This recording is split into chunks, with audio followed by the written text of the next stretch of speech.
अस्सलाम वालेकुम दोस्तों।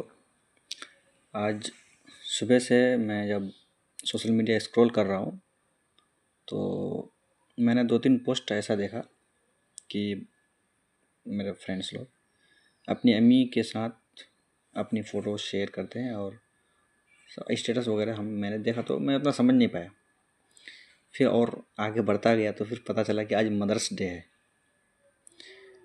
तो सोशल मीडिया एक ऐसी चीज़ है कि यहाँ पर आपको हर वो चीज़ पता चल जाता है कि आज कौन सा डे है और दुनिया में क्या क्या चीज़ चल रहा है। सब चीज़ें आपको सोशल मीडिया से पता चल जाता है। तो मैं एक यही बात कहना चाहता हूँ कि सिर्फ मदर्स डे के दिन माँ के साथ फ़ोटो लगा लेना ही माँ का रिस्पेक्ट नहीं है, बल्कि ज़िंदगी भर और हर मसले में माँ का साथ ना छोड़ें।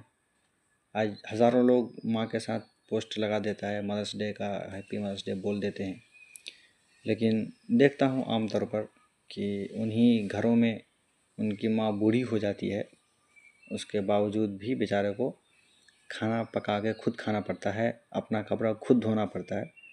जबकि उसके बेटे लोग उतना होते हैं उसके घर में, उसके घर में भी परिवार होते हैं कि उसका काम काज उसकी खिदमत कर सकता है, लेकिन फिर भी उस बूढ़ी माँ को भी हम देखते हैं कि अपना कपड़ा खुद से धोते हैं।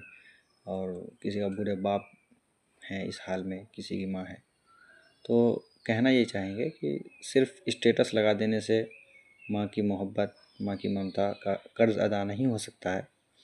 और कुछ दिनों पहले हमने एक इंसिडेंट भी देखा कि वो एक नाव जो है वो बोट ये मौसम ख़राब होने की वजह से डूब गया था, जिसमें बहुत से लोग अपने परिवारों को खो दिया था, जिसमें से एक माँ और एक बच्चे का बहुत फ़ोटो वायरल हुआ था कि उसको वो जकड़ के रखी थी। अब कुछ लोग कह रहे हैं वो फेक है, एआई है, अब नहीं पता क्या है नहीं है, लेकिन वो पोस्ट ऐसा था कि उसको देख करके रियली एकदम रोना आ गया था हमको।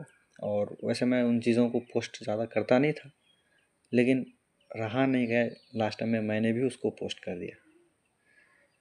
तो ये चीज़ है, माँ के लिए हमेशा ही हम लोगों का प्यार बना रहना चाहिए, सिर्फ मदर्स डे के दिन नहीं।